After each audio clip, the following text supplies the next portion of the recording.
જય Ambe. Good morning વિદ્યાર્થી મિત્રો. હવે લાસ્ટ લેક્ચરમાં આપણે એરિસ્ટોટલનો ખ્યાલ, એરિસ્ટોટલનો નિયમ અને ગેલેલિયોના પ્રયોગ વિશે માહિતી મેળવી હતી. બરાબર છે.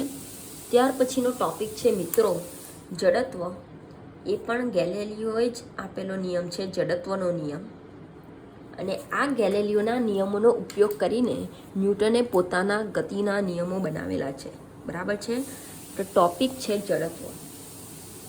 હવે મિત્રો ધ્યાન આપજો કે જો કોઈ પદાર્થ કોઈ સપાટી પર ગતિ કરતો હોય, જો કોઈ પદાર્થ કોઈ સપાટી પર ગતિ કરતો હોય તો ગતિ કરતા પદાર્થ પર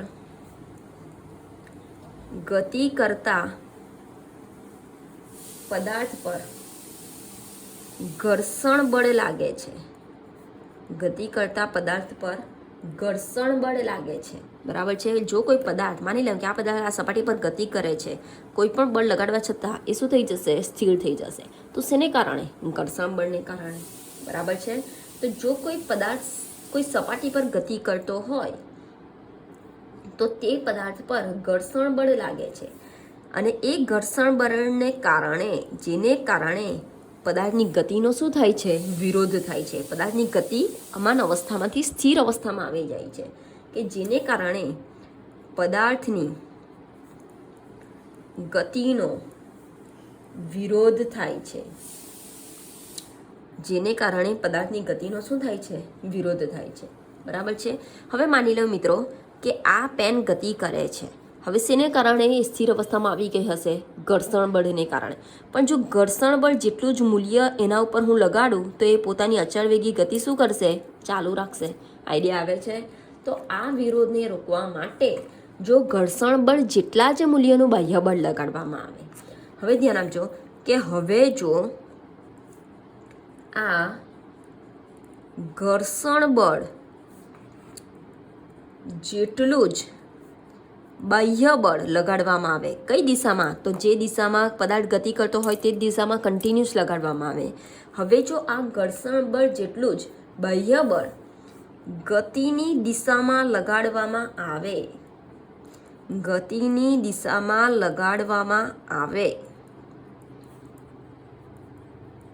તો પદાર્થ પરનું ચોખ્ખું બળ, ચોખ્ખું પણ કહી શકાય અથવા તો પરિણામી પણ કહી શકાય, પરિણામી બળ શૂન્ય થાય છે. પરિણામી બળ કેવું થાય છે? શૂન્ય થાય છે. અને જેને કારણે પદાર્થ પોતાની કન્ટિન્યુઅસ ગતિ એટલે કે નિયમિત વેગથી ગતિ ચાલુ રાખી શકે. અને જેને કારણે પદાર્થ નિયમિત વેગથી અથવા તો અચળ વેગથી ગતિ ચાલુ રાખે છે. બરાબર છે. ચાલો ધ્યાન આપજો મિત્રો. માની લેમ કે મારી પાસે આ પેન છે. આ પેનને એકવાર બળ આપીને છોડી દીધું, થોડું અંતર કાપીને શું થઈ જશે? ઊભી રહી જશે. શેને કારણે? ઘર્ષણ બળને કારણે. કઈ દિશામાં લાગતું હશે? તો તેની ગતિની કઈ દિશામાં? વિરુદ્ધ દિશામાં. જો પદાર્થ આ દિશામાં ગતિ કરે છે તો ઘર્ષણ બળ આ દિશામાં લાગતું હશે. આઈડિયા આવે છે? જેને કારણે અવસ્થા શું થાય છે? બદલાઈ જાય છે. પણ જો ઘર્ષણ બળ જેટલું જ મૂલ્ય, માની લઉં કે 0.1 ન્યૂટન ઘર્ષણ બળ આ ડાયરેક્શનમાં લાગે છે, તો હું 0.1 ન્યૂટન બાહ્ય બળ આ ડાયરેક્શનમાં લગાવું તો 0.1 માઇનસ 0.1 આ પ્લસ, આ માઇનસ ડાયરેક્શન, આ પ્લસ ડાયરેક્શન, તો પ્લસ માઇનસ 0 કેન્સલ થઈ જશે. તો પરિણામી બળ, તેના પર લાગતું પરિણામી બળ કેટલું થઈ જાય છે? શૂન્ય થાય છે. બરાબર છે. અને જેને કારણે પદાર્થ નિયમિત વેગથી ગતિ ચાલુ રાખે છે. આઈડિયા આવે છે? છે કોઈ પ્રોબ્લેમ? માની લેમ કે એક સમક્ષિતિજ સપાટી પર m દળનો પદાર્થ ગતિ કરે છે. આટલું અંતર કાપી માની લેમ કે આ ડાયરેક્શનમાં ગતિ કરે છે. એના ઉપર આ ડાયરેક્શનમાં જો ગતિ કરતો હોય તો ઘર્ષણ બળ હંમેશા પદાર્થની ગતિની વિરુદ્ધ દિશામાં જ લાગે, તો જ પદાર્થ ઊભો રહી જશે. ઘર્ષણ બળ હંમેશા પદાર્થની ગતિની વિરુદ્ધ દિશામાં જ લાગે. બરાબર? દિશામાં જ લાગે. જો આ ડાયરેક્શનમાં ગતિ કરતો હોય તો ઘર્ષણ બળ કમ્પલસરી આ ડાયરેક્શનમાં લાગશે. તો માની લેમ કે આ પદાર્થ પર ઘર્ષણ બળ 0.5 ન્યૂટન જેટલું લાગે છે આ ડાયરેક્શનમાં. બરાબર છે. હવે એટલું જ ઘર્ષણ બળ જેટલું જ બાહ્ય બળ ગતિની દિશામાં, ગતિ આ ડાયરેક્શનમાં કરે છે, પદાર્થની ગતિ આ ડાયરેક્શનમાં થાય છે, તો આ દિશામાં હું 0.5 ન્યૂટન બળ બાહ્ય બળ લગાડી દઉં તો તેનું પરિણામી બળ, બોલો ધન એક્સ અક્ષની દિશામાં, ઋણ એક્સ અક્ષની દિશામાં, તો 0.5 - 0.5 પરિણામી બળ કેટલું થઈ જશે? શૂન્ય થઈ જશે. આઈડિયા આવે છે? તો જેને કારણે જે કન્ટિન્યુઅસ ગતિ એ કેવી કરશે? ચાલુ રાખશે. નિયમિત વેગથી ગતિ ચાલુ રાખે છે. બોલો સમજ પડી ગઈ?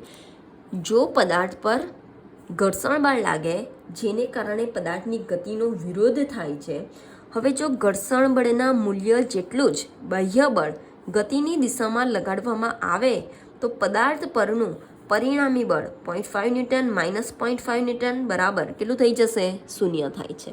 ક્લિયર છે? જેને કારણે પદાર્થ નિયમિત વેગથી ગતિ ચાલુ રાખે છે. છે કોઈ પ્રોબ્લેમ? આવડશે? છે કોઈ પ્રોબ્લેમ? આવડશે? ઓકે. એનો મતલબ માની લેમ કે પદાર્થ સ્થિર છે.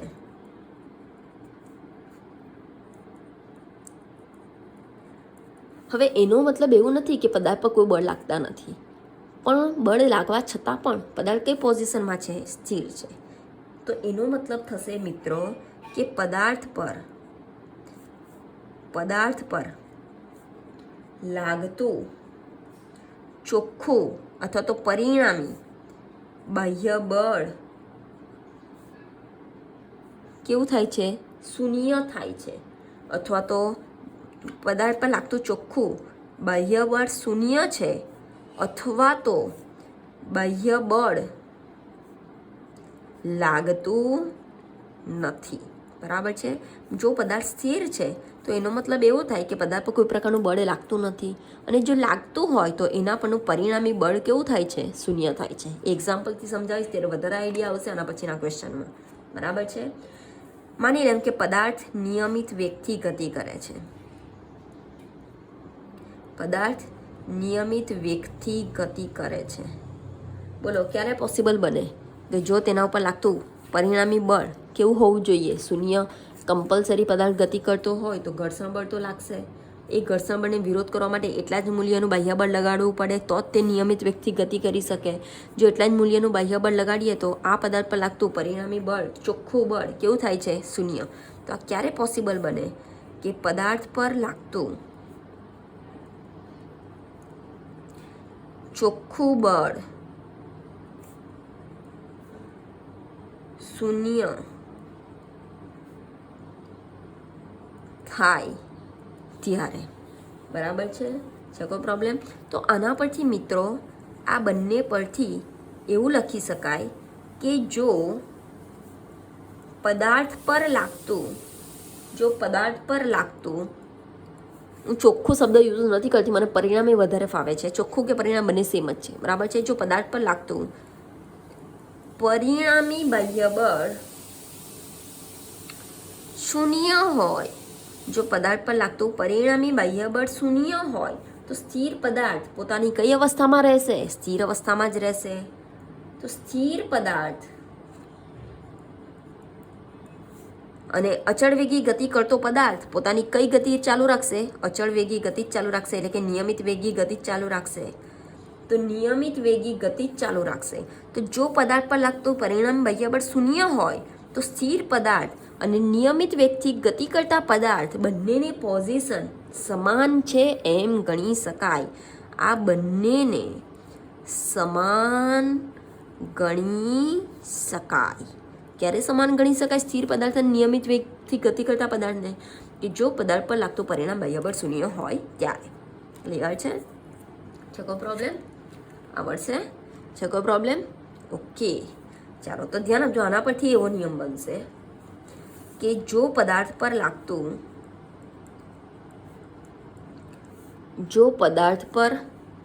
લાગતું પરિણામી બાહ્ય બળ શૂન્ય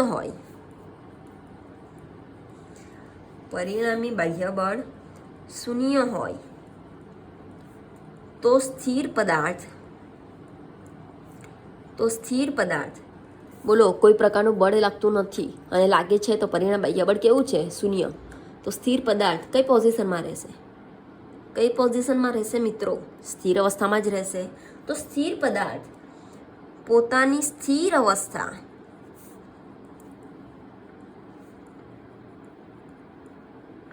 અને જો પદાર્થ અચળ વેગી ગતિ કરતો હોય તો એની કઈ પોઝિશન રહેશે? પરિણામ બાહ્યબળ શૂન્ય. તો પોતાની અચળ વેગી ગતિ શું કરશે? ચાલુ રાખે છે. બરાબર છે. તો સ્થિર પદાર્થ પોતાની સ્થિર અવસ્થા અને અચળ વેગી ગતિ કરતો પદાર્થ પોતાની અચળ વેગી ગતિ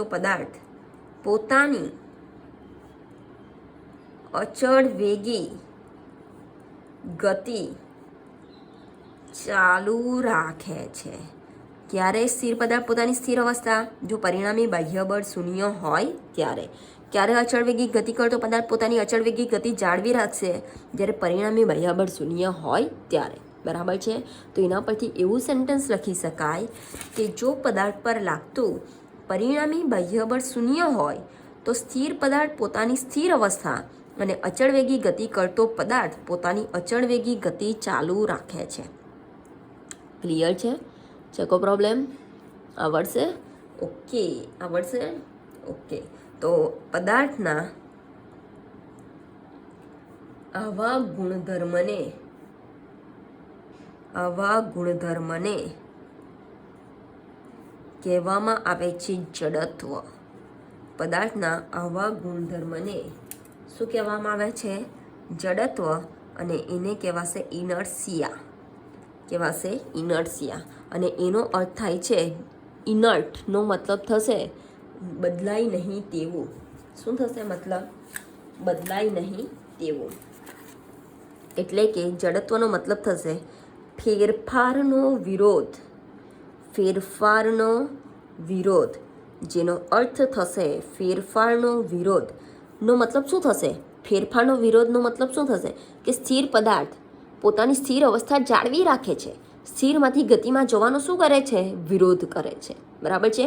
અચળ વેગી ગતિ કરતો પદાર્થ પોતાની અચળ વેગી ગતિ જાળવી રાખે છે. ગતિમાન અવસ્થામાંથી સ્થિર અવસ્થામાં કે વેગમાં થતા ફેરફારનો શું કરે છે? વિરોધ કરે છે. આઈડિયા આવે છે? તો પદાર્થના આવા ગુણધર્મને કહેવામાં આવે છે જડત્વ. જેવી રીતે તમારામાં પણ જડત્વ ભરેલું છે. બરાબર છે. ગમે તેટલી વખત કહેવો હોમવર્ક કમ્પલસરી કરવાનું છે, પણ હજુ પણ કેટલા સ્ટુડન્ટને કોઈ ફરક પડતો નથી. કેવા છે? જડ છે. કેવા છે? જડ. ફિઝિક્સની ભાષામાં કેવા છે? જડ છે, ઇનર્ટ છે.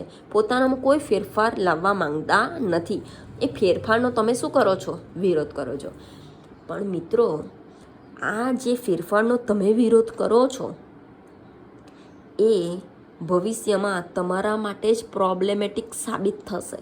બરાબર છે. તમને જેનાથી પ્રોબ્લેમ થશે. આઈડિયા આવે છે? તમે જે આ ફેરફાર તમને ગમે તેટલું કહેવામાં આવે છે કે મિત્રો હોમવર્ક કરીને આવતીકાલે સાંજ સુધીમાં, લાસ્ટ એવું પણ કીધું કે ભલે આવતીકાલ સાંજ સુધીમાં નહીં થાય, તમે વિડીયો 2-3 દિવસ પછી જોતા હોવ તો તેના બીજા દિવસે મોકલાવો. પણ હજુ પણ સ્ટુડન્ટ્સ હોમવર્ક કરતા નથી.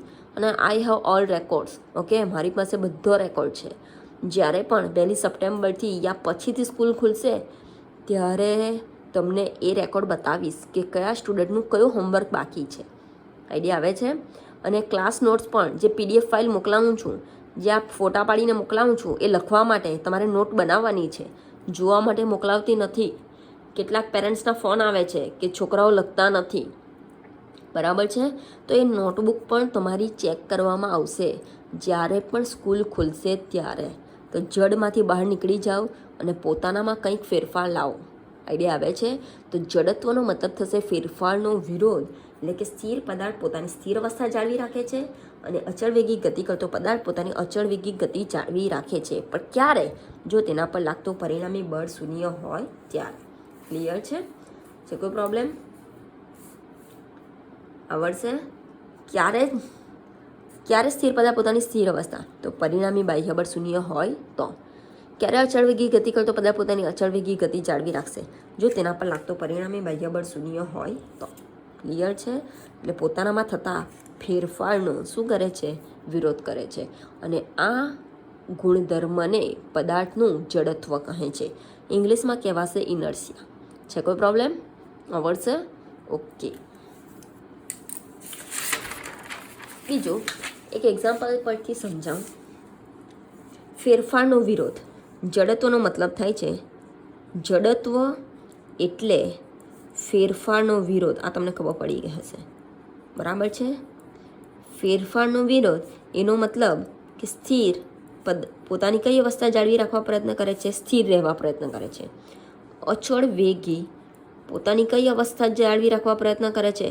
અચળ વેગી ગતિ જાળવી રાખવા પ્રયત્ન કરે છે. ક્લિયર? ક્યારે? જો પરિણામી બાહ્ય બળ શૂન્ય હોય ત્યારે. બરાબર છે? ઓકે. હવે ધ્યાન આપજો મિત્રો, એક ઉદાહરણ આપું. માની લો કે મારી પાસે એક ખાલી બોક્સ છે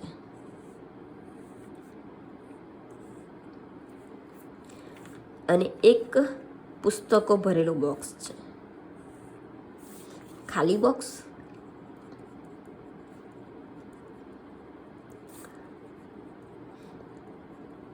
પુસ્તકો ભરેલ બોક્સ.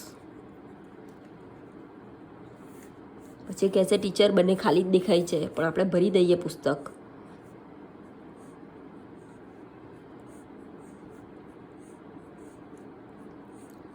ઓકે, તો એક ખાલી બોક્સ છે અને એક પુસ્તકો ભરેલું બોક્સ છે. હવે ખાલી બોક્સ પર હું એફ જેટલું બળ લગાડું છું, બરાબર. તો આ બોક્સ શું થઈ જશે? ખસી જશે.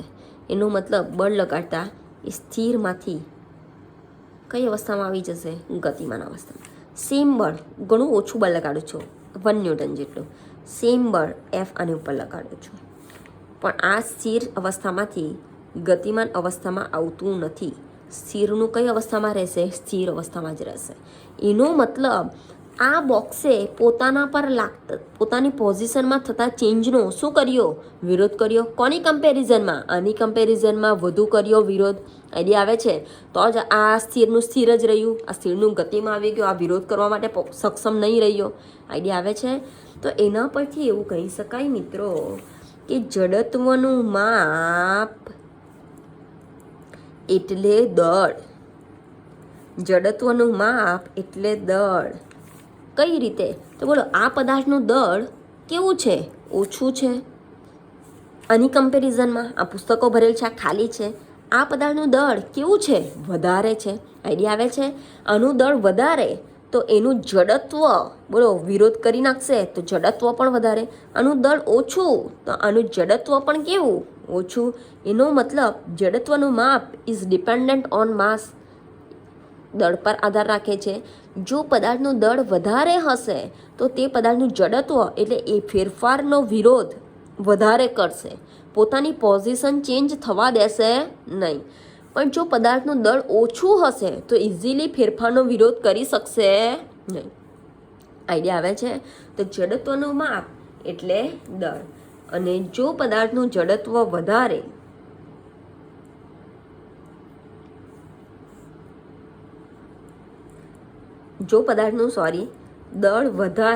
દળ વધુ તો તે પદાર્થનું જડત્વ પણ વધુ. અને જો પદાર્થનું દળ ઓછું તો તે પદાર્થનું જડત્વ પણ ઓછું. અહીંયા સુધી ક્લિયર છે? કોઈ પ્રોબ્લેમ? આવડશે? ઓકે. ખાલી એટલું યાદ રાખજો, જડત્વ એટલે ફેરફારનો વિરોધ. પોતાના પર લાગતા બળનો શું કરે છે? વિરોધ કરે છે. પોતાની પોઝિશન ચેન્જ થવા દેતું નથી. સ્થિર પદાર્થ પોતાની સ્થિર અવસ્થા જાળવી રાખવાનો પ્રયત્ન કરે છે અને અચળ વેગી ગતિ કરતો પદાર્થ પોતાની અચળ વેગી ગતિ જાળવી રાખવાનો પ્રયત્ન કરે છે. ક્લિયર છે? કોઈ પ્રોબ્લેમ? ઓકે. હવે ધ્યાન આપજો, બીજું એક એક્ઝામ્પલ આપું.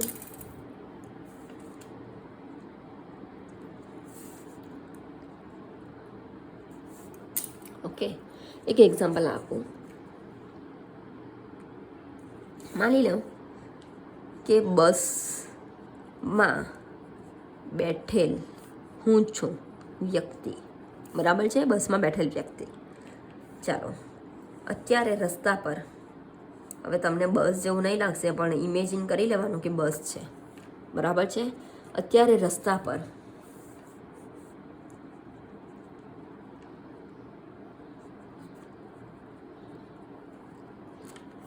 સ્થિર અવસ્થામાં રહેલી બસ, ઓકે, અથવા તો કાર, સમજી લેવું, બસમાં બેઠેલી વ્યક્તિ અથવા કારમાં બેઠેલી વ્યક્તિ, જે તમારે સમજવું હોય તે. બસમાં બેઠેલી વ્યક્તિ, રસ્તા પર સ્થિર અવસ્થામાં રહેલી બસ. તો બોલો, બસમાં બેઠેલી વ્યક્તિ પણ કઈ અવસ્થામાં હશે? સ્થિર અવસ્થા, બરાબર છે. અચાનક ડ્રાઈવર, ધ્યાન આપજો મિત્રો, અચાનક ડ્રાઈવર બસને ગતિમાં લાવે છે. સમજો, અત્યારે બસ કઈ અવસ્થામાં પડેલી છે? સ્થિર અવસ્થામાં. અચાનક ડ્રાઈવર બસને સ્થિર અવસ્થામાંથી કઈ અવસ્થામાં લાવે છે? ગતિમાન અવસ્થામાં લાવે છે. આઈડિયા આવે છે? તો તમને આઈડિયા હશે, આ બધાએ એક્સપિરિયન્સ કરેલો હશે કે સ્થિર અવસ્થામાંથી જ્યારે ગતિમાન અવસ્થામાં જશે બસ, ત્યારે તમારી શરીર, તમારી બોડી પાછળની તરફ ધકેલાઈ જશે. જ્યારે સ્થિર અવસ્થામાંથી ગતિમાન અવસ્થામાં બસ જાય છે ત્યારે શરીર પાછળની તરફ ધકેલાઈ જશે. પાછળની તરફ ધકેલાઈ જશે. કયા કારણથી? શા માટે? તો બોલો, સ્થિર અવસ્થામાં બેસેલા હતા આપણે, બરાબર છે. અચાનક આપણું શરીર સ્થિરમાંથી ગતિમાં જવાનો શું કરશે? વિરોધ કરશે. અચાનક આપણું શરીર જડત્વને કારણે ફેરફારનો શું કરશે? વિરોધ કરશે. પોતાની પોઝિશન સ્થિરની સ્થિર જાળવી રાખવાનો પ્રયત્ન કરશે, બરાબર છે. તો અચાનક સ્થિર અવસ્થામાંથી બસ ગતિમાન અવસ્થામાં આવે છે તો એ બોડી, શરીર આગળ જવાનો વિરોધ કરે છે અને કઈ તરફ ધકેલાઈ જાય છે? પાછળની તરફ ધકેલાય છે. તો કયા ગુણધર્મને કારણે? જડત્વને કારણે. ફેરફારનો શું કરે છે? વિરોધ કરે છે. આઈડિયા આવે છે? છે કોઈ પ્રોબ્લેમ? ઓકે. એવી જ રીતે કે બસ ગતિમાં છે, બસ ગતિમાં છે. હવે જો ગતિમાન અવસ્થામાંથી સ્થિર અવસ્થામાં આવશે તો ફરી પાછો જડત્વને કારણે ફેરફારનો વિરોધ થશે. ગતિમાન અવસ્થામાંથી સ્થિર અવસ્થામાં આવશે તો ફરી પાછો શરીર એ ગતિમાંથી સ્થિરમાં જવાનો વિરોધ કરશે, બરાબર છે. જેને કારણે શરીર, બોલો, સ્થિર એટલે ઊભા રહી જશે, પણ શરીર તો ગતિમાં જવાનો પ્રયત્ન કરશે, એટલે શરીર કઈ તરફ ધકેલાઈ જશે? આગળની તરફ ધકેલાઈ જશે. આઈડિયા આવે છે? અહીંયા શા માટે? તો સ્થિરમાંથી ગતિમાં જવાનો શું કરે છે? વિરોધ કરે છે. શા માટે? તો ગતિમાન અવસ્થામાંથી સ્થિર થવાનો શું કરે છે? વિરોધ કરે છે. શેને કારણે? જડત્વને કારણે. શેને કારણે? જડત્વને કારણે. ક્લિયર છે? છે કોઈ પ્રોબ્લેમ? આવડશે? તો માની લે કોઈ એક બસ સ્થિર અવસ્થામાં પડેલી છે. એ બસ જો ગતિમાં આવશે તો આ બેઠેલ વ્યક્તિનું શરીર એ સ્થિર અવસ્થામાંથી ગતિમાન અવસ્થામાં જવાનો વિરોધ કરે છે, જેને કારણે શરીર પાછળની તરફ શું થઈ જશે? ધકેલાઈ જશે. હવે બસ ગતિમાં છે, એ બસ ગતિમાન અવસ્થામાંથી જો સ્થિર અવસ્થામાં આવશે તો એમાં રહેલ વ્યક્તિનું શરીર ગતિમાન અવસ્થામાંથી સ્થિર અવસ્થામાં જવાનો વિરોધ કરે છે, જેને કારણે શરીર આગળની તરફ શું થઈ જશે? ધકેલાઈ જશે. કયા ગુણધર્મને કારણે? જડત્વને કારણે. ક્લિયર છે? છે કોઈ પ્રોબ્લેમ? આવડશે? આવડશે? ઓકે. 2 માર્કમાં પૂછાય છે. ચાલો, હવે ધ્યાન આપજો મિત્રો, મોસ્ટ ઇમ્પોર્ટન્ટ ટોપિક. આ જે ગેલેલિયોએ જડત્વનો નિયમ આપેલો હતો, આ નિયમ ગેલેલિયોએ આપેલો છે. આ જડત્વનો નિયમ કોણે આપેલો છે? ગેલેલિયોએ. માટે તેને ગેલેલિયોનો જડત્વનો નિયમ પણ કહે છે, બરાબર છે. માટે એને ગેલેલિયોનો જડત્વનો નિયમ પણ કહે છે. ક્લિયર? ઓકે. ચાલો, હવે ધ્યાન આપજો મિત્રો, આ જે ગેલેલિયોએ જડત્વનો નિયમ આપેલો છે, ગેલેલિયોએ જે પ્રયોગો કરેલા છે એ પ્રયોગોનો ઉપયોગ કરીને ન્યૂટને પોતાના નિયમો બનાવ્યા.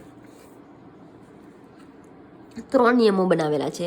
એમાં આપણે પહેલો નિયમ ભણીશું, ન્યૂટનનો ગતિનો પ્રથમ નિયમ. પહેલો નિયમ, પ્રથમ નિયમ, ફર્સ્ટ લો, જે કેવું હોય તે કહી શકો, બરાબર છે. ન્યૂટનનો ગતિનો પ્રથમ નિયમ. ક્લિયર? હવે ધ્યાન આપજો, ન્યૂટને ગેલેલિયોના પ્રયોગો અને જે જડત્વનો નિયમ આપેલો છે એનો ઉપયોગ કરીને નિયમો બનાવ્યા છે. બરાબર છે. ગેલેલિયોએ કરેલા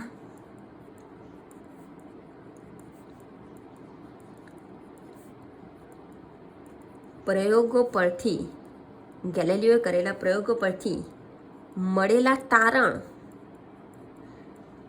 નો ઉપયોગ કરીને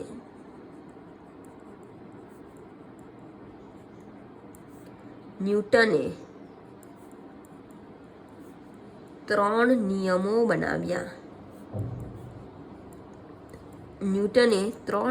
બનાવ્યા. બરાબર છે. જે ન્યૂટનના નિયમ તરીકે ઓળખાય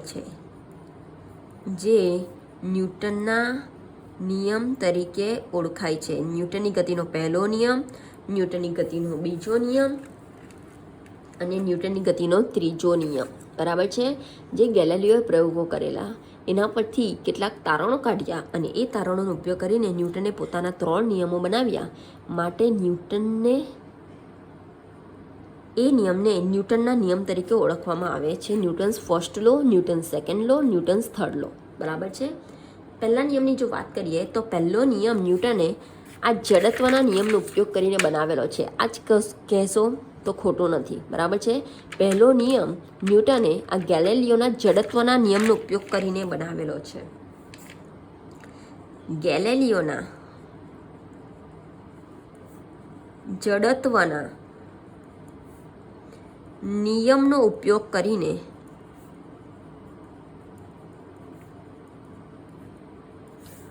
ફર્સ્ટ લો બનાવ્યો છે. હવે જડત્વનો નિયમ શું છે? તો જો પદાર્થ પર પરિણામી બાહ્યબળ શૂન્ય હોય તો સ્થિર પદાર્થ પોતાની સ્થિર અવસ્થા અને અચળ વેગી ગતિ કરતો પદાર્થ પોતાની અચળ વેગી ગતિ જાળવી રાખે છે. બરાબર છે. જો પદાર્થ પર લાગતું પરિણામી બાહ્યબળ શૂન્ય હોય તો સ્થિર પદાર્થ પોતાની સ્થિર અવસ્થા અને અચળ વેગી ગતિ કરતો પદાર્થ પોતાની અચળ વેગી ગતિ જાળવી રાખે છે. આનો ઉપયોગ કરીને ગેલેલિયોના જડત્વના નિયમનો ઉપયોગ કરીને ન્યૂટને પોતાનો ફર્સ્ટ લો બનાવ્યો છે. તો લખી નાખીએ ગેલેલિયોના જડત્વનો નિયમ શું હતો? કે જો કોઈ પદાર્થ પર બાહ્ય બળ લગાડવામાં ન આવે અથવા તો પદાર્થ પર લાગતું પરિણામી બાહ્ય બળ શૂન્ય હોય, જે જડત્વનો નિયમ છે, જે આપણે અગાઉ ભણી ગયા છે. જો પદાર્થ પર લાગતું પરિણામી બાહ્ય બળ શૂન્ય હોય તો સ્થિર પદાર્થ પોતાની સ્થિર અવસ્થા અને અચળ વેગી ગતિ કરતો પદાર્થ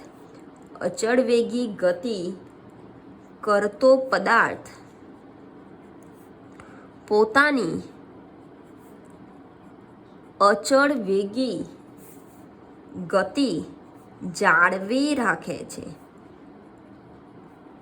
જો કોઈ પદાર્થ પર પરિણામી બાહ્યબળ શૂન્ય હોય તો સ્થિર પદાર્થ પોતાની સ્થિર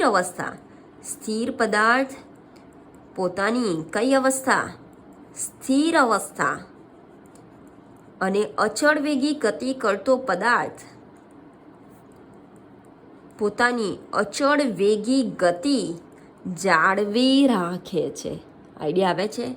હવે ધ્યાન આપજો મિત્રો, આનો ઉપયોગ કરીને ન્યૂટને પોતાનો પહેલો નિયમ બનાવેલો છે. કઈ રીતે બનાવેલો છે? તો સ્થિર પદાર્થ પોતાની સ્થિર અવસ્થા. હવે પદાર્થ સ્થિર છે એનો મતલબ પદાર્થ પાસે કોઈ પ્રકારનો વેગ નથી. બરાબર છે. સ્થિર છે એનો મતલબ પદાર્થ પાસે કોઈ પ્રકારનો વેગ નથી. તો વેગ કેટલો થશે? શૂન્ય થશે. વેગ 0 થશે. આઈડિયા આવે છે? હવે વેગ શૂન્ય છે તો વેગમાં ફેરફાર થતો નથી, વેગ જ નથી, તો પ્રવેગ પણ કેટલો થશે? શૂન્ય થશે. અહીંયા સુધી ક્લિયર છે?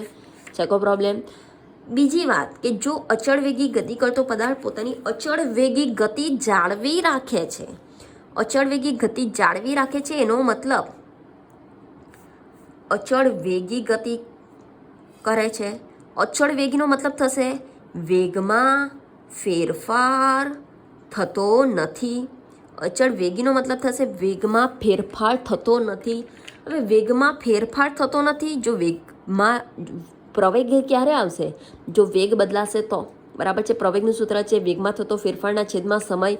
હવે જો વેગમાં જ ફેરફાર થતો નહીં હોય તો પ્રવેગનું મૂલ્ય એ બરાબર કેટલું મળશે? 0 મળશે. ક્લિયર છે કોઈ પ્રોબ્લેમ? તો જો સ્થિર પદાર્થ પોતાની સ્થિર અવસ્થા જાળવી રાખતો હોય તો વેગ શૂન્ય તો પ્રવેગનું મૂલ્ય 0. જો અચળ વેગી ગતિ કરતો પદાર્થ પોતાની અચળ વેગી ગતિ જાળવી રાખતો હોય તો વેગમાં ફેરફાર થતો નથી, એનો મતલબ પ્રવેગનું 0. તો આના પરથી આનો ઉપયોગ કરીને ન્યૂટને પોતાનો પહેલો નિયમ બનાવેલો છે. તો પહેલો નિયમ શું છે? ધ્યાન આપજો. જડત્વના નિયમનો ઉપયોગ કરીને ન્યૂટને પોતાનો ફર્સ્ટ લો બનાવેલો છે. તો ન્યૂટન્સ ફર્સ્ટ લો શું છે? ધ્યાન આપજો મિત્રો. આવું ક્યારે છે? સ્થિર પદાર્થ પોતાની સ્થિર અવસ્થા ક્યારે જાળવી રાખે? જો પરિણામી બાહ્યબળ 0 હોય તો, બરાબર છે. પરિણામી તો તેને એફ નેટ કહેવામાં આવે છે. પરિણામી તો શું કહેવામાં આવે છે? F net. અને જો સ્થિર તો તેનો પ્રવેગ કેવો મળે છે? 0. આઈડિયા આવે છે? અચળ વેગી ગતિ કરતો પદાર્થ પોતાની અચળ વેગી ગતિ ક્યારે જાળવી રાખે? જો તેના પર લાગતું પરિણામી બાહ્યબળ 0 હોય તો. અને જો અચળ વેગી જાળવી રાખે તો પ્રવેગ કેટલો મળશે? 0 મળશે. આનો ઉપયોગ કરીને જ ન્યૂટને પોતાનો પહેલો નિયમ બનાવેલો છે, બરાબર છે. તો નિયમ શું આવશે? ધ્યાન આપજો મિત્રો કે જો પદાર્થ પર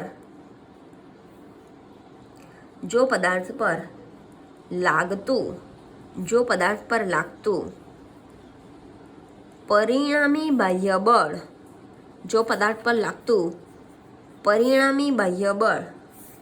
0 હોય તો તે પદાર્થનો જો બાહ્યબળ 0 હોય તો તેનો પ્રવેગ પણ 0. જો બાહ્યબળ 0 હોય તો તેનો પ્રવેગ પણ 0.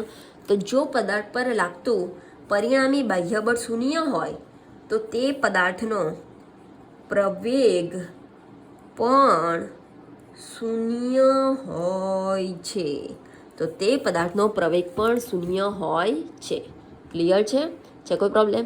કે જો પદાર્થ પર લાગતું પરિણામી બાહ્યબળ 0 હોય તો તે પદાર્થનો પ્રવેગ પણ 0 હોય છે, જે ગેલિલિયોનો જડત્વનો નિયમ પરથી ઉપયોગ કરીને પહેલો નિયમ બનાવેલો છે. ઉતરે છે મગજમાં? કોઈ પ્રોબ્લેમ? કે જો પદાર્થ પર લાગતું પરિણામ બાહ્યબળ 0 હોય તો તે પદાર્થનો પ્રવેગ પણ 0 હોય છે. ક્લિયર? અને એના કરતાં બીજું લખી શકાય કે જો પદાર્થ પર લાગતું પરિણામ બાહ્યબળ 0 ન હોય તો તેનો પ્રવેગ પણ 0 ન હોય. હા કે ના? બરાબર છે. કે જો પદાર્થ પર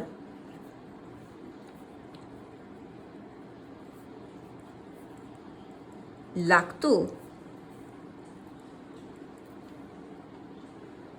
પરિણામી બાહ્યબળ 0 ન હોય, એનો મતલબ કે બાહ્યબળ લાગતું હોય, બરાબર છે. બાહ્યબળ 0 ન હોય અથવા તો બાહ્યબળ લાગતું હોય એનો મતલબ 0 નથી, તો તે પદાર્થનો પ્રવેગ પણ 0 નથી, એનો મતલબ અશૂન્ય છે. અશૂન્ય હોય એમ કહી શકાય. છે કોઈ પ્રોબ્લેમ? આવડશે? તો ગેલિલિયોના જડત્વના નિયમનો ઉપયોગ કરીને ન્યૂટને પોતાનો પહેલો નિયમ બનાવેલો છે, જેને ન્યૂટનના પહેલા નિયમ તરીકે ઓળખવામાં આવે છે. તો પહેલો નિયમ આવશે કે જો પદાર્થ પર લાગતું પરિણામી બળ 0 હોય તો તેનો પ્રવેગ પણ 0 હોય છે, અને જો ન હોય તો ન હોય. ક્લિયર? ઓકે. હવે આના પરથી લખી શકાય કે જો પરિણામ બાહ્યબળ 0 હોય, પરિણામી તેને એફ નેટ કહેવામાં આવે છે. સદિશ રાશિ છે માટે સદિશ એફ, બરાબર છે. તો બરાબર શું થશે મિત્રો? 0. પરિણામ બાહ્યબળ 0 હોય તો તેનો પ્રવેગ પણ 0 હોય છે, માટે એ બરાબર પણ શું થશે? 0. પ્રવેગ પણ સદિશ રાશિ છે. એ ફોર એસેલરેશન ફોર પ્રવેગ. ક્લિયર છે કોઈ પ્રોબ્લેમ? આવડશે? તો આના પરથી લખી શકાય. આવડશે? હવે માની લેમ કે પદાર્થ પર એક કરતાં વધારે બળો લાગે છે અને એ બળોનો સદિશ સરવાળો કેવો થાય છે? 0. તો જો એફ નેટ બરાબર 0 હોય તો માની લેમ કે 3 બળો લાગે છે અથવા n બળો લાગે છે. તો F1 plus F2 plus F3 plus up to લખી શકાય બરાબર 0. જો પરિણામ બાહ્યબળ 0 હોય તો તેનો પ્રવેગ પણ કેટલો આવશે? 0 આવશે. ક્લિયર છે કોઈ પ્રોબ્લેમ? તો એના પરથી કહી શકાય કે આ ન્યૂટનનો પહેલો નિયમ, ન્યૂટનનો પ્રથમ નિયમ એ કોનો નિયમ છે? ગેલિલિયોનો જડત્વનો નિયમ જ છે. એ જડત્વનો નિયમ જ છે, બરાબર છે. આમ ન્યૂટનનો પ્રથમ નિયમ એ જડત્વનો નિયમ જ છે. ક્લિયર છે કોઈ પ્રોબ્લેમ? ઓકે. હવે પહેલા નિયમ પરથી બાહ્ય બળની વાત કરી છે, તો મોસ્ટ ઇમ્પોર્ટન્ટ યાદ રાખજો કે આ જે ન્યૂટનનો પહેલો નિયમ છે, ન્યૂટન્સ ફર્સ્ટ લો છે, એ પહેલો નિયમ એ બળની વ્યાખ્યા આપે છે. એ બળની શું આપે છે? વ્યાખ્યા આપે છે. કઈ રીતે? તો માની લઉં કે આ સ્થિર પડેલો છે, બરાબર છે. એને હું ધક્કો મારા તો ધક્કો મારા એ શું છે? બાહ્ય અસર. બાહ્ય અસર દ્વારા સ્થિર એ શેમાં આવશે? ગતિમાં આવશે, બરાબર છે. અથવા તો કોઈ પદાર્થ ગતિ કરે છે, એને હું પદાર્થ ગતિ કરે છે, એને હું ધક્કો મારા તો તેના વેગમાં શું થઈ જશે? વધારો થઈ જશે, બરાબર છે. તો એના પરથી બળની વ્યાખ્યા આ રીતે લખી શકાય કે જે બાહ્ય અસર, એ બાહ્ય અસર જેને કંઈ શું છે? આપણી ભૌતિક રાશિ દ્વારા સ્થિર પદાર્થને ગતિમાં લાવી શકાય. સ્થિર પદાર્થને ગતિમાં લાવી શકાય અને ગતિ કરતા પદાર્થના વેગમાં ફેરફાર કરી શકાય. ફેરફાર કરી શકાય તો તે ભૌતિક રાશિને બળ કહે છે. તો તે ભૌતિક રાશિને શું કહેવામાં આવે છે? બળ. છે કોઈ પ્રોબ્લેમ? આવડશે કે જે ભૌતિક રાશિ દ્વારા સ્થિર પદાર્થને ગતિમાં લાવી શકાય અથવા તો ગતિ કરતા પદાર્થના વેગમાં ફેરફાર કરી શકાય તો તે ભૌતિક રાશિને શું કહેવામાં આવે છે? બળ. ક્લિયર? અથવા આ રીતે પણ લખી શકાય પહેલા નિયમ પરથી. બળની વ્યાખ્યા આપે છે તો પહેલા નિયમ પરથી કે જે ભૌતિક રાશિની અસર થવાથી પદાર્થમાં, ધ્યાન આપજો અહીંયા કીધું તે પ્રમાણે કે જો બાહ્ય બળ લાગતું હોય તો પ્રવેગ અશૂન્ય એટલે પ્રવેગ ઉદ્ભવશે. તો બાહ્ય બળ એટલે બળ, બરાબર છે. તો જે ભૌતિક રાશિની અસર થવાથી પદાર્થમાં પ્રવેગ ઉદ્ભવે તો તે ભૌતિક રાશિને શું કહેવામાં આવે છે? બળ કહે છે. ક્લિયર છે? કોઈ પ્રોબ્લેમ? આવડશે? કઈ રીતે? તો જે ભૌતિક રાશિની અસર થતી, માની લેમ કે કોઈ પદાર્થ સ્થિર પડેલો છે, એના ઉપર બળ લગાડું તો એ સ્થિરમાંથી કયા અવસ્થામાં આવશે? ગતિમાં આવશે એટલે શું ઉદ્ભવશે? પ્રવેગ. તો એ ભૌતિક રાશિને શું કહેવામાં આવે છે? બળ. ક્લિયર છે? કોઈ પદાર્થ કંઈક વેગથી ગતિ કરે છે, એની ઉપર કોઈ બાહ્ય અસર લગાડું, એ બાહ્ય અસર મારી બળ હશે એટલે તેના વેગમાં શું થશે? ફેરફાર, બરાબર છે. જેને કારણે શું ઉદ્ભવશે? પ્રવેગ ઉદ્ભવશે. તો જે ભૌતિક રાશિની અસર થવાથી પદાર્થમાં પ્રવેગ ઉદ્ભવે છે તે ભૌતિક રાશિને શું કહેવામાં આવે છે? બળ કહેવામાં આવે છે. ક્લિયર છે? તો આ પહેલો નિયમ એ બળની વ્યાખ્યા આપે છે. ન્યૂટનની ગતિનો પહેલો નિયમ એ બળની વ્યાખ્યા આપે છે. પરંતુ મિત્રો આ નિયમની મર્યાદા એવી છે કે આ નિયમની મદદથી બળની વ્યાખ્યા તો મળે છે પણ બળનું મૂલ્ય મેળવી શકાતું નથી. કોઈ ઇક્વેશન નથી મળ્યું હજુ સુધી આપણને. જો એ સૂત્ર મળે તો આપણે મૂલ્ય જાણી શકીએ, પણ આ નિયમની મદદથી બળનું મૂલ્ય જાણી શકાતું નથી, બળનું મૂલ્ય મેળવી શકાતું નથી. ક્લિયર છે? કોઈ પ્રોબ્લેમ? ઓકે, ચાલો હવે ધ્યાન આપજો. હવે તમને કીધું તે પ્રમાણે કે પરિણામી બાહ્ય બળ શૂન્ય હોય, બરાબર છે. તો સ્થિર પદાર્થ પોતાની સ્થિર અવસ્થામાં અચળ વેગી ગતિ કરતો પદાર્થ પોતાની અચળ વેગી ગતિ જાળવી રાખે છે. પણ તમને ખબર હશે કે ગુરુત્વાકર્ષણ બળ એ દરેક જગ્યાએ લાગે છે. પદાર્થ સ્થિર હોય કે ગતિમાં હોય, ગુરુત્વાકર્ષણ બળ દળને કારણે લાગતું બળ કમ્પલસરી દરેક પદાર્થ પર લાગે છે. બરાબર છે. તો એનો મતલબ એવો થયો કે પૃથ્વી પર કોઈ પણ પદાર્થ હોય, પૃથ્વી પર કોઈ પણ પદાર્થ હોય, સ્થિર હોય કે અચળ વેગી ગતિ કરતો હોય,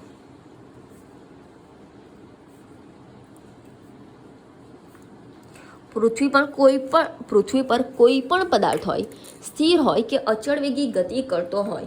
એનો મતલબ એવો નથી કે એના પર કોઈ બળ લાગતું નથી. પરિણામી બળ શૂન્ય છે, હા, પણ કોઈ બળ લાગતું નથી એવું નથી. શા માટે? તો ગુરુત્વાકર્ષણ બળ તો બધી જ જગ્યાએ લાગે છે. બરાબર છે. તો અચળ વેગી ગતિ કરતો હોય એનો મતલબ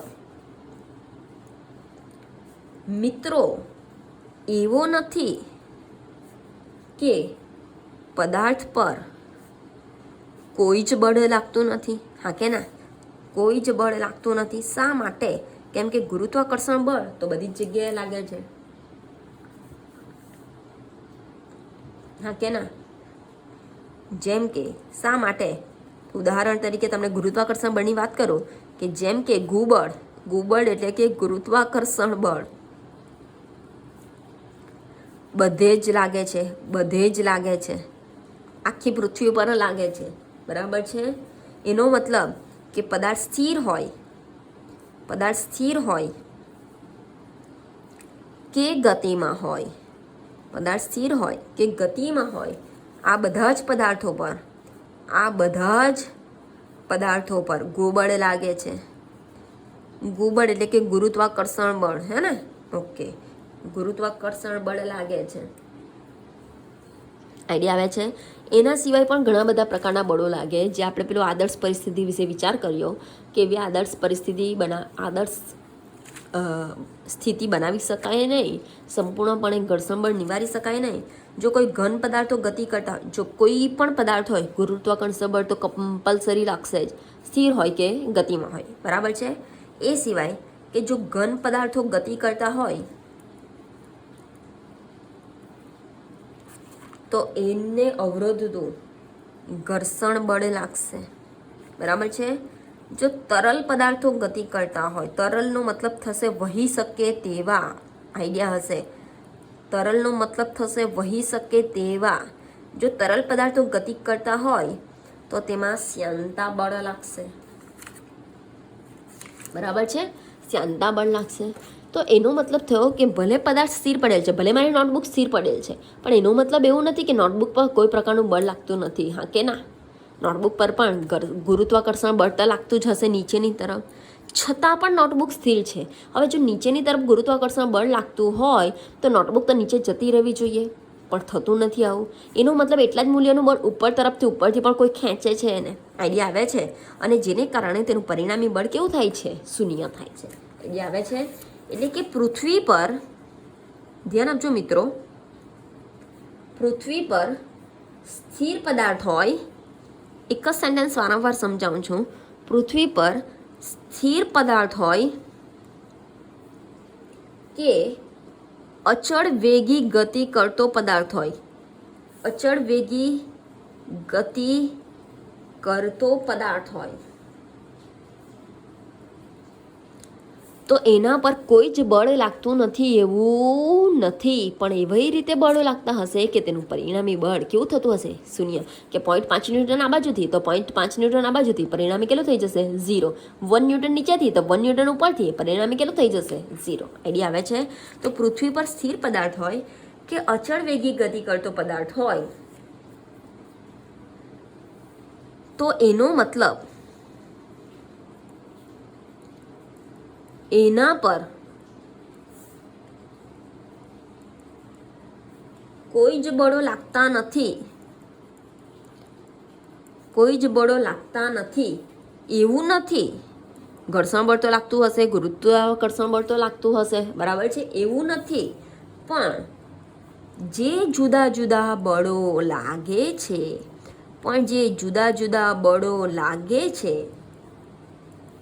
એ બળોનું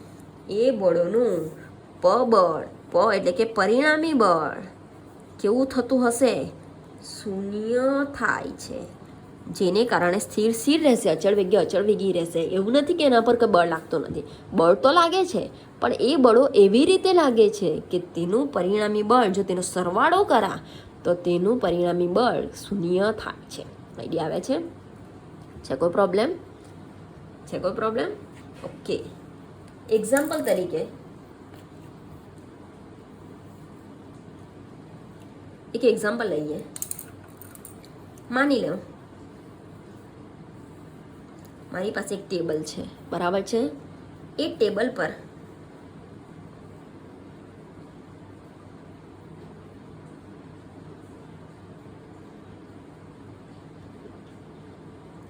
એક પુસ્તક મૂકેલું છે. આ ટેબલ પર પુસ્તક સ્થિર અવસ્થામાં રહેલ છે. હવે સ્થિર છે એનો મતલબ એવું નથી કે એના પર કોઈ બળ લાગતો નથી. ધ્યાન આપજો, સ્થિર છે એનો મતલબ એવો નથી કે એના પર કોઈ બળ લાગતું નથી, પણ જે બળ લાગે છે એ બળોનું પરિણામી બળ કેટલું થાય છે? શૂન્ય થાય છે. બરાબર છે. તો કમ્પલસરી બધી જગ્યાએ ગુરુત્વાકર્ષણ બળ તો લાગવાનું જ.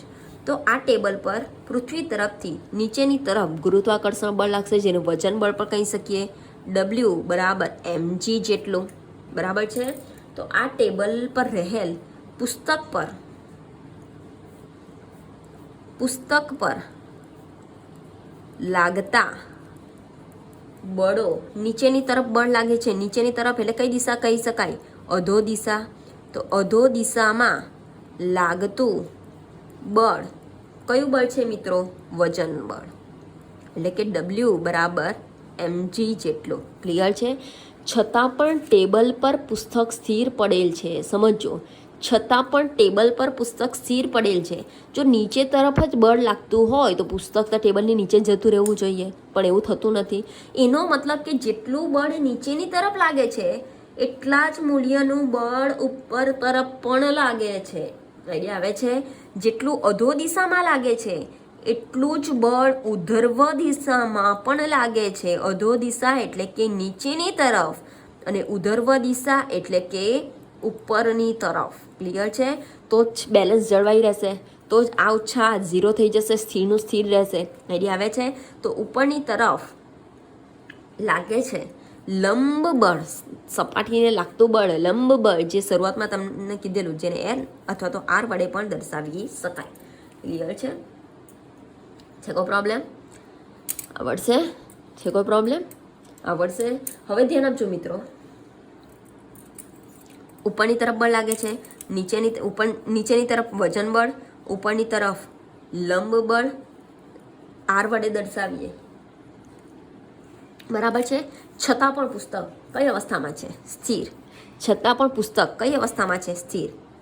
પુસ્તક અહીં સ્થિર છે.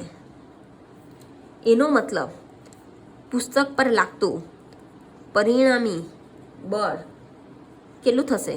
શૂન્ય થાય. પરિણામી બળ શૂન્ય થાય ક્યારે થાય? જો R બરાબર W હોય ત્યારે. જો W આના કરતાં વધારે હોય તો નીચે ખેંચી લેશે, જો ઉપરવાળો આના કરતાં વધારે હોય તો ઉપર ખેંચી લેશે. પણ જો બંનેના મૂલ્ય કેવા હોવા જોઈએ? સમાન હોવા જોઈએ. આઈડિયા આવે છે? જો બંનેના મૂલ્યો સમાન હશે તો જ પરિણામી બળ શૂન્ય થશે, અને પરિણામી બળ શૂન્ય થશે તો પુસ્તક પોતાની સ્થિર અવસ્થામાં રહેશે. ક્લિયર છે? કોઈ પ્રોબ્લેમ? એનો મતલબ એવો થશે કે અહીં પુસ્તક પર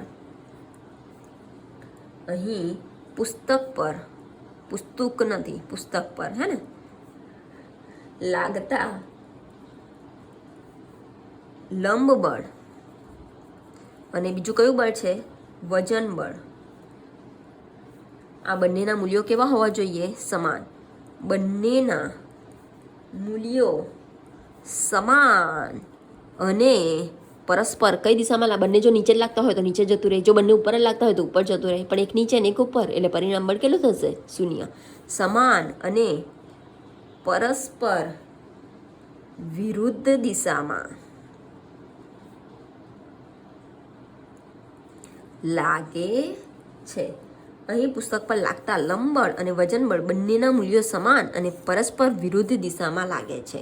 પુસ્તક પર લાગતા કાઢી નાખો. પુસ્તક પર લંબબળ અને વજનબળ બંનેના મૂલ્યો સમાન અને પરસ્પર વિરુદ્ધ દિશામાં લાગે છે. ક્લિયર છે? કોઈ પ્રોબ્લેમ? જો ઉપરની તરફ 5 ન્યૂટન તો કમ્પલસરી નીચેની તરફ પણ કેટલા ન્યૂટન લાગતો હોવું જોઈએ? 5 ન્યૂટન, તો સ્થિર રહેશે. જો ઉપર 5 ન્યૂટન અને નીચે 10 ન્યૂટન લાગતો હોય તો પુસ્તક તો નીચે જે બાજુ બળ વધારે તે બાજુ જતું રહેશે. આઈડિયા આવે છે? પણ સ્થિર છે એનો મતલબ પરિણામ બળ શૂન્ય, અને ત્યારે જ પોસિબલ બનશે જ્યારે બંને ઉપર અને નીચે બંને લાગતા બળના મૂલ્ય સમાન અને પરસ્પર વિરુદ્ધ હોય ત્યારે, R બરાબર W હોય ત્યારે. ક્લિયર છે? કોઈ પ્રોબ્લેમ? કોઈ પ્રોબ્લેમ? ઓકે, એક બીજું એક્ઝામ્પલ આપું. અમારું ઊંધું થઈ ગયું છે. ઓકે, કે એક નિયમિત વેગથી કાર ગતિ કરે છે. નિયમિત વેગથી ગતિ કરતી કાર પર પરિણામી બળ શૂન્ય છે, સમજાવો. નિયમિત વેગથી ગતિ કરતી કાર પર પરિણામી બળ શૂન્ય છે. બરાબર છે? માની લો કે એક કાર છે જે શરૂઆતમાં, ધારો કે શરૂઆતમાં કાર સ્થિર સ્થિતિમાં છે. બરાબર છે? સ્થિર સ્થિતિમાંથી શરૂ કરીને કંઈક ને કંઈક ઝડપ પ્રાપ્ત કરશે. હા કે ના? સ્થિર સ્થિતિમાંથી શરૂ કરીને ધારો કે કાર સ્થિર સ્થિતિમાંથી શરૂ કરી ઝડપ પ્રાપ્ત કરે છે. હવે ઝડપ પ્રાપ્ત કરે છે, હવે કાર નિયમિત વેગથી ગતિ કરે છે. કાર ઝડપ પ્રાપ્ત કરી, કાર નિયમિત વેગથી ગતિ કરે છે. એટલે કે ઝડપ પ્રાપ્ત કરી કાર હવે નિયમિત વેગથી ગતિ કરે છે, તો વેગ નિયમિત ત્યારે જ જળવાઈ રહે કે તે સીધા રસ્તા પર ગતિ કરતી હોવી જોઈએ, દિશા બદલાતી હોવી જોઈએ નહીં. બરાબર છે? લીસી સડક પર ગતિ કરતી હોવી જોઈએ. તો ત્યારે જ પોસિબલ બનશે કે જ્યારે કાર સીધા અને લીસા રસ્તા પર ગતિ કરતી હોય, તો સીધા અને લીસા રસ્તા પર કાર અચળ એટલે કે નિયમિત વેગથી ગતિ કરે છે. અહીંયા સુધી ક્લિયર? ઓકે, ચાલો હવે ધ્યાન આપજો. શરૂઆતમાં કાર સ્થિર હતી. બરાબર છે? શરૂઆતમાં કાર કઈ પોઝિશનમાં હતી? સ્થિર પોઝિશનમાં. સ્થિર હતી એટલે કે તેના પર કોઈ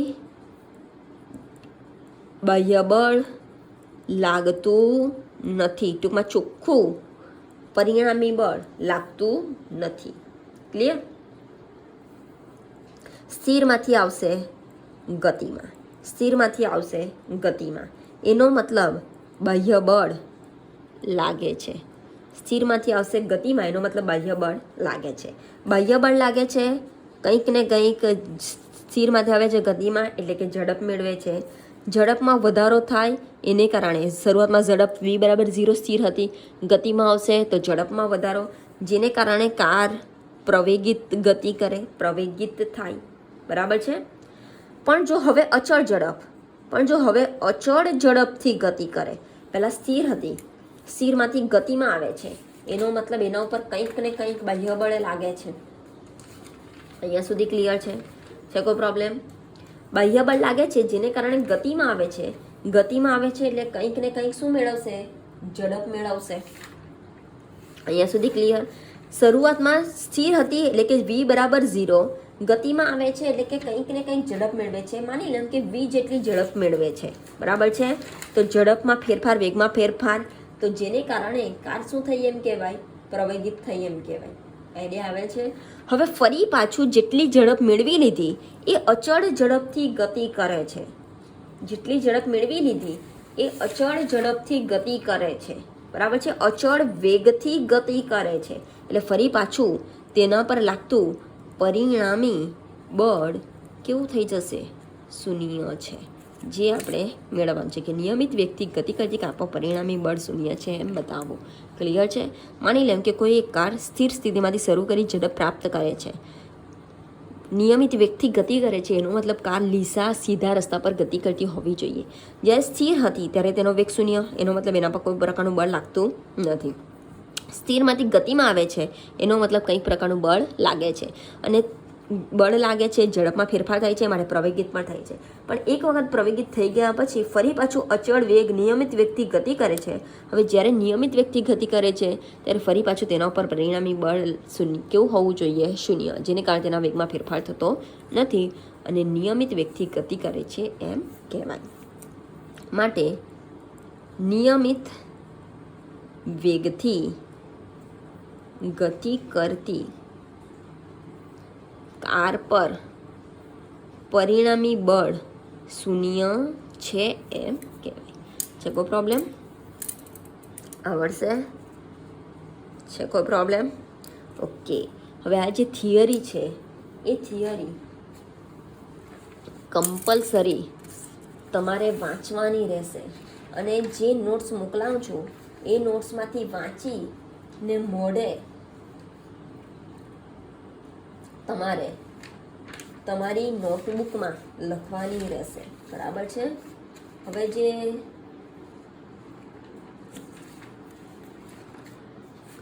ન્યૂટનની ગતિનો પહેલો નિયમ એ અહીંયા કમ્પ્લીટ થાય છે. બરાબર છે? હવે એને રિલેટેડ કેટલાક દાખલા છે જે આપણે નેક્સ્ટ પીરિયડમાં કરીશું. ક્લિયર છે? કોઈ પ્રોબ્લેમ અહીંયા સુધી?